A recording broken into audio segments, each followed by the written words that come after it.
Queridos alunos, bom dia. Na aula de hoje, nós vamos começar nosso estudo sobre magnetismo.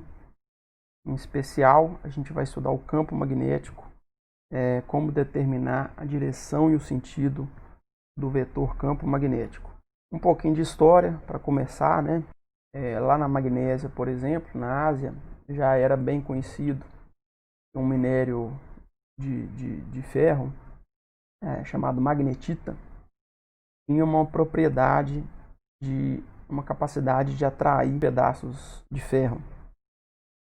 E também era conhecido que se você mantivesse um pedaço de ferro em contato com a magnetita e depois quando você separava esse pedaço de ferro, ele se magnetizava, ele passava também a atrair outros pedaços de ferro, né? E também era conhecido há muito tempo, sempre foi conhecido, que se você pega uma agulha magnética, seria uma agulha de ferro magnetizada, né, por esse processo. E se você suspender essa agulha num fio, por exemplo, de modo que essa agulha possa girar livremente, era observado que essa agulha ela sempre se orientava aproximadamente, tá? Essa agulha se orientava mais ou menos ali na direção norte-sul geográfica. E as bússolas, por esse motivo, né, por essa propriedade, as bússolas já eram muito utilizadas, né, desde lá do século XII pelos chineses. Os ímãs, né, o que vou falar aqui, o que era observado e como que foi explicado isso, né? Então, o que era observado do ponto de vista experimental era o seguinte: vamos imaginar que a gente tem aqui dois ímãs. Eu estou rotulando aqui os extremos desses ímãs, do ímã azul de A e B, as extremidades, e de C e D para o verde. Então vamos supor que quando você bota aqui a extremidade B apontando aqui próxima da extremidade C do verde, vamos supor que você observe uma atração entre esses ímãs, né? E aí o que você observa é o seguinte: quando você gira o ímã verde e faz a extremidade C aqui trocar pela D, se antes você observava uma atração, você vai passar a observar uma repulsão. E se você não fizer nada com o ímã verde, vamos manter aqui a extremidade C. E se você gira o ímã azul, então a extremidade que era B, ela vira A. Se antes você tinha uma atração, girou o ímã azul, você passa a observar também uma repulsão. E se você girar ambos, né, você tinha uma atração aqui da extremidade B com a C, e aí eu vou girar tanto o azul quanto o verde, e aí eu vou ter que a extremidade A próxima da extremidade D. Girando ambos, você mantém ali, observa uma atração, né? Então isso é o que é observado experimentalmente. E para explicar isso, você pode definir um conceito muito simples, chamado polo. Então vou definir aqui o conceito de polos magnéticos, e aí nós vamos chamar de norte e sul, né? Muito em virtude da propriedade da bússola, né? Com o campo magnético terrestre. Então vou definir dois polos, poderia ter qualquer nome, né? A e B. E aí você explica tudo isso de forma muito simples, olha só. De uma forma bem simples você vai explicar tudo assim, ó. Polos iguais se repelem, polos opostos se atraem. Então, inicialmente, você batizou lá a extremidade aqui de norte, a outra sul, né? Você observou uma atração. Então, quando você gira o ímã da direita, você passa a ter norte com norte e vira uma repulsão. Se você girar o ímã da esquerda, né, então você passa a ter sul com sul, né? Polos iguais se repelem se repelem. Não interessa se é norte com norte ou sul com sul. Então repulsão. Se você gira ambos, né? Antes você tinha norte com sul, girando ambos você passa a ter sul com norte. Então tanto faz. Polos opostos se atraem. Então, com esse conceito de polos, né, você consegue explicar essas propriedades dos ímãs e a força que um faz sobre o outro. Isso lembra um pouco a parte de elétrica, né, onde a gente tem dois tipos de carga, positiva e negativa, e cargas de mesmo sinal se repelem e cargas opostas se atraem. Então é bem parecido nesse aspecto. Mas, no caso do magnetismo, acontece uma coisa muito estranha, né? se você tentar cortar esse ímã no meio, de modo a separar o polo norte do polo sul, você vai observar que isso é impossível. O que vai acontecer é que os dois pedaços vão virar novos ímãs. Você não consegue separar um polo norte isolado. Esse pedaço aqui, ele vai se configurar como um novo ímã, com dois polos, norte e sul. E a mesma coisa para o outro pedaço. Então, enfim, é uma coisa estranha, mas do ponto de vista experimental, até hoje nunca foi observado, né, um polo magnético isolado, né? Isso vale também se você continuar cortando esse pedaço aqui em pedaços menores. Você sempre vai ter um ímã cada vez menor com os dois polos ali. Então parece que é proibido na natureza você ter um monopolo magnético, né? Outro experimento muito importante, né, historicamente, é o experimento do Oersted, foi feito em 1820. Ele pegou aqui uma bússola, né, uma agulha magnética, livre para girar, e aí ele pegou um fio, botou próximo à bússola, e aí ele ligou uma corrente elétrica nesse fio. E no momento que a corrente elétrica ela se estabelece nesse fio, ele observou que essa agulha ela defletiu, ela sofreu um desvio, né? Isso faz a gente entender que o magnetismo tem a ver com corrente elétrica, né? A corrente elétrica, de certa forma, ela está produzindo uma influência magnética e uma força magnética, fazendo essa bússola girar. O nosso colega, professor Pazini, repetiu esse experimento. Vou mostrar para vocês aqui. E eu vou colocar agora sobre a bússola, eu vou passar em cima da bússola um fio metálico. Então vou prender esse fio em cima da bússola e paralelo à agulha. Vou usar, ó, falei que ia ter cachorro na gravação, tá aí, ó. Vou usar fita crepe. Na hora que eu passo a corrente, ó, fechei meu circuito, repara que a agulha desviou de quase 90 graus. Lembrando que a pilha ali, ó, a parte dourada é o polo positivo, a parte escura é o polo negativo. Se eu inverto o sentido da corrente, então girei lá a pilha, ó, fechei meu circuito, a agulha gira no lado oposto, de quase 90 graus também. Ok? Bom, agora eu vou fazer uma outra modificação na montagem. Vou deixar o fio por baixo, vou colocar dois suportes de plástico,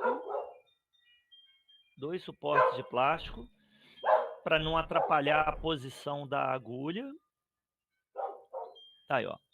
Então o fio agora está por baixo. E vou fechar meu circuito de novo, ó.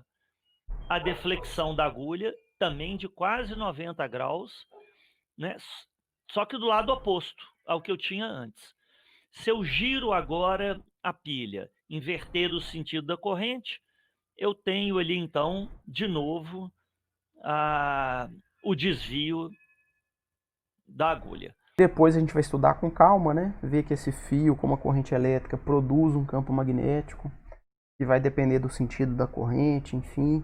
E nós vamos entender com detalhe o que aconteceu ali. Por hora, só para mostrar uma corrente elétrica está produzindo, sim, um efeito magnético na bússola, né? Por hora é isso. Vamos seguir. Hoje a gente sabe, estou só contando para vocês, né? A gente sabe que os fenômenos magnéticos estão relacionados a cargas elétricas em movimento, né? Corrente é carga elétrica em movimento. A gente vai ver também que o campo de um ímã tem a ver com a propriedade magnética dos elétrons chamada spin, onde numa analogia clássica você pode imaginar um elétron girando em torno do próprio eixo, né? Embora isso não é correto, né? O spin é uma propriedade quântica do elétron, mas nós vamos estudar ainda isso para frente. E como o magnetismo está associado a cargas elétricas em movimento, então hoje é mais elegante na física você tratar eletricidade e magnetismo de modo unificado, e aí a gente tem o ramo chamado eletromagnetismo. E também é mais elegante você tratar a força elétrica e a força magnética de modo é unificado, e aí nós temos a força eletromagnética, né? E que é uma das forças fundamentais da natureza. Então, vocês vão ver que é bem parecido com a parte de campo elétrico e força elétrica. A gente tem o seguinte: uma carga elétrica em movimento, cria no espaço em torno dela um campo magnético. Ao atuar sobre uma outra carga em movimento, esse campo magnético poderá exercer uma força magnética sobre ela. Então, o que a gente tem é uma carga elétrica em movimento, vai criar no espaço ali um campo magnético que poderá exercer uma força magnética e uma outra carga em movimento passar por ali. Olha como é parecido com o que a gente estudou lá de força elétrica. Na parte elétrica a gente tinha uma carga elétrica, vai produzir no espaço em torno dela um campo elétrico e poderá e vai exercer uma força elétrica sobre uma outra carga que tiver naquela região. A diferença aqui é que no caso do campo magnético, o ponto-chave é que a carga tem que estar em movimento. Para criar o campo elétrico não basta ser uma carga elétrica, tem que estar em movimento. E da mesma forma, uma outra carga que passar por ali, ela só vai sentir a ação de uma força magnética se ela estiver em movimento, e vai ser um pouco mais complicado, a gente vai estudar depois. Mas vamos lá. O objetivo principal dessa aula é definir, né, a direção e o sentido do campo magnético. Então, o campo magnético é um vetor, e como todo vetor na física, você tem que ter ali um módulo, uma direção e um sentido. O módulo vai ficar para a aula que vem, onde a gente vai falar da força magnética também. E hoje nós vamos ver a definição de direção e sentido do campo magnético, tá?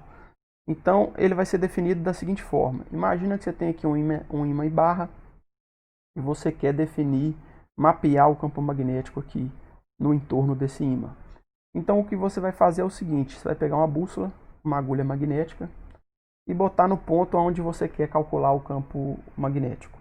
E aí você vai esperar essa bússola girar livremente, ela né, pode girar livremente, até que ela atinge a sua configuração de equilíbrio. Então vamos supor que essa bússola no equilíbrio ela ficou orientada dessa forma aqui. O vermelhinho é o norte magnético da agulha. Então, por definição, tá, a direção do campo magnético nesse ponto, onde a bússola foi colocada, terá a mesma direção da orientação da agulha. Então é essa direção aqui, ó. E o sentido do vetor campo magnético vai ser o mesmo sentido que o polo norte da agulha, para onde o polo norte da agulha está apontando. Então, nessa situação aqui, o vetor campo magnético seria essa seta laranja, tá certo? E se eu quiser saber o campo magnético num outro ponto, você vai pegar essa agulha magnética, botar ela num outro ponto, esperar ela se orientar, e para onde apontar o norte magnético da agulha, por definição, é para lá que aponta o campo magnético. Repare que é parecido com a definição de campo elétrico, não sei se vocês se lembram. Para definir o campo elétrico num ponto, você imaginava uma carga de prova positiva, botava no ponto, e para onde apontava a força elétrica sobre essa carga de prova positiva, por definição, para ali apontava também o campo elétrico. Aqui a definição é parecida, mas é diferente. Você imagina uma agulha magnética, espera ela se orientar no equilíbrio, e para onde o norte magnético da agulha apontar, por definição, aponta também o campo magnético. Vou mostrar para vocês aqui uma simulação. Então você vai ter aqui uma barra, né? Você tem aqui uma barra. E aqui eu tenho uma agulha magnética. Então você quer saber o campo magnético num ponto, vou botar lá naquele mesmo ponto do slide, ó. A agulha ela vai dar uma dançadinha até ela atingir o equilíbrio, até que ela se estabiliza. Então o campo magnético vai estar nessa direção aqui, apontando para o mesmo sentido do vermelhinho aqui, do norte magnético da agulha. Se você botar aqui próximo ao polo sul, o que você vai observar é que a agulha vai ficar na horizontal, apontando para o polo sul, né? Apontando em direção ao polo sul. Se eu jogar a agulha lá para o Polo Norte, olha que interessante. Ela continua na horizontal, só que agora ela aponta para fora do norte. Para fora do norte. E fazendo isso em toda a região, você pode fazer um mapeamento aqui de como é o campo magnético ao redor desse ímã. Fazendo esse trabalho, né, ponto a ponto, você pode traçar uma espécie de mapa, né? E para definir isso, a gente vai usar um conceito, que é o conceito de linhas de indução, muito parecido lá com a parte do campo elétrico, né? Desenhava linhas e o vetor campo elétrico era tangente a essas linhas. Aqui é a mesma coisa. Você faz esse mapeamento com a bússola, você sabe o desenho do campo magnético nesse espaço, mas aí você representa isso por linhas, né? E de modo que o vetor campo magnético ele vai ser sempre tangente a essas linhas. Então você quer saber para onde que aponta o campo elétrico num ponto qualquer aqui, você vai desenhar o ponto em cima de uma linha qualquer, e o vetor campo magnético vai ser um vetor tangente a essa linha no ponto que você quer analisar. Seria isso, né? Da mesma forma como acontece lá na parte do campo elétrico, aqui também a densidade de linhas ela vai ser maior onde o campo magnético é mais intenso. Então aqui, ó, próximo aos polos, a gente vê que a densidade de linhas ela é bem maior do que a densidade longe dos polos. Então o campo magnético vai ser mais intenso próximo aos polos, né? Aqui vai acontecer uma coisa interessante. Eu não sei se vocês se lembram lá do campo elétrico, né? No campo elétrico, quando você tinha uma carga positiva, as linhas de força elas saíam da carga positiva. E quando você tinha uma carga negativa, as linhas de força entravam na carga negativa, né? Isso no caso do campo elétrico. Agora no campo magnético, olha que interessante. A gente já viu que não é possível você ter polos magnéticos isolados, né? Então você tem ali no ímã sempre os dois polos juntos, né? Então olha o que está acontecendo aqui. As linhas de campo magnético, elas saem do polo norte, aí elas fazem curvas, né? E depois elas morrem no sul magnético. Então tem essa analogia, né? Assim como as linhas de força do campo elétrico saem da positiva, né? E mergulham para dentro da negativa, aqui acontece algo parecido. As linhas de indução magnética, elas saem do polo norte e elas acabam entrando aqui no polo sul magnético. Então isso aqui te dá um mapeamento. O campo magnético de um ímã tem essa cara, né? Bem característica. E aí vai acontecer uma coisa muito interessante com a Terra. Quando você mapeia o campo magnético da Terra, né? E aí você observa que as linhas de indução são muito, muito parecidas com a de um ímã em barra. Então é como se a Terra fosse um grande ímã. Mas observa aqui o seguinte, olha.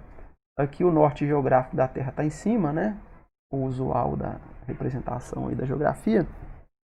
Só que as linhas elas estão morrendo aqui em cima, ó. Elas estão mergulhando aqui em cima. Então a parte de cima aqui do desenho, que no caso é o norte geográfico, do ponto de vista magnético, é como se aqui fosse um polo sul magnético.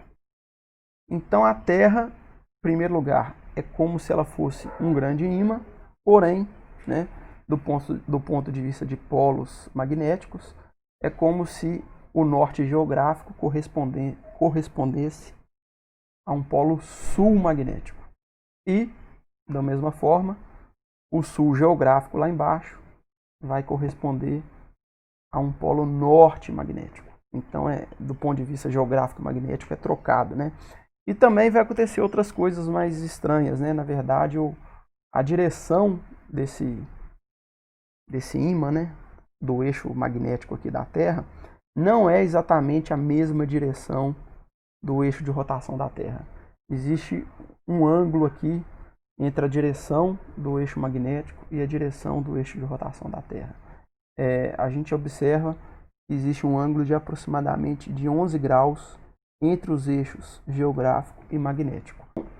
O norte magnético da agulha, quando ele vai querer sempre apontar para o sul magnético de um outro ímã. Então, se você considerar a Terra como um grande ímã, o norte magnético dessa agulha vai buscar o sul magnético da Terra. Mas se o sul magnético da Terra está próximo ali ao polo norte geográfico. Conclusão, o norte magnético da agulha vai querer apontar para o norte geográfico da Terra, né? Mas isso não vai ser exato, porque como a gente viu, você tem aqui um desvio de 11 graus, né? E o centro o eixo magnético aqui não vai passar exatamente no centro da Terra, então é bem complexo. Isso vai fazer com que a bússola então, ela não vai apontar certinho na direção norte-sul geográfica, tá? Na verdade, a bússola vai te dar aproximadamente a direção norte-sul geográfica, mas vai ter uma diferença ali. Essa diferença da orientação da bússola e da direção, né, que aponta para o norte geográfico, a gente chama de declinação magnética. E para cada local que você está, para cada latitude e longitude, você pode buscar aí descobrir qual é o valor dessa declinação. Aí, se você conhecer a declinação, você pode usar a bússola. Você pega a bússola, vê para onde que ela aponta. Vamos supor que você sabe que a declinação é de 13 graus. Aí você corrige, ó. Então, tá aqui, mais 13 graus para cá ou para lá, você define certinho, né? Mas existe essa declinação magnética, então tem que tomar cuidado. Bom, a origem do campo magnético da Terra é um mistério muito grande e, por incrível que pareça, a física ela conhece com muito mais detalhe o Sol, né? A constituição do Sol, do que a gente conhece o interior da Terra, né? Então existia muito tempo atrás aí uma hipótese de que você tinha minerais de ferro magnetizado no interior da Terra e que isso explicaria a Terra ser um grande ímã, mas essa hipótese ela está descartada, porque a gente sabe que a temperatura lá no interior é muito alta para isso, né? Para você ter minerais de ferro nesse estado físico. Então essa hipótese é descartada. A hipótese mais aceita é que no interior da Terra, né, envolvendo o núcleo da Terra, a gente tem correntes elétricas na parte líquida que envolve o núcleo da Terra, né? E com estudos geológicos, você tem como saber ali a idade geológica de algumas rochas e tudo. A gente sabe que o campo magnético da Terra já sofreu mais de 20 inversões nos últimos 5 milhões de anos. Olha que interessante. A inversão mais recente, né, quando você troca assim, o norte com o sul de lugar, né, isso que a gente está chamando de inversão, aconteceu 700 mil anos atrás, aproximadamente. Já o Sol tem uma atividade muito mais rápida, né? O Sol inverte o seu campo magnético aproximadamente a cada 22 anos. Então essa parte aí é uma parte bem interessante, bem difícil, né? Uma parte que a ciência não sabe muita coisa ainda sobre a questão do magnetismo, da origem do magnetismo terrestre. Então é isso. Tá aí as referências. Vou passar alguns exercícios sobre isso. Boa semana a todos.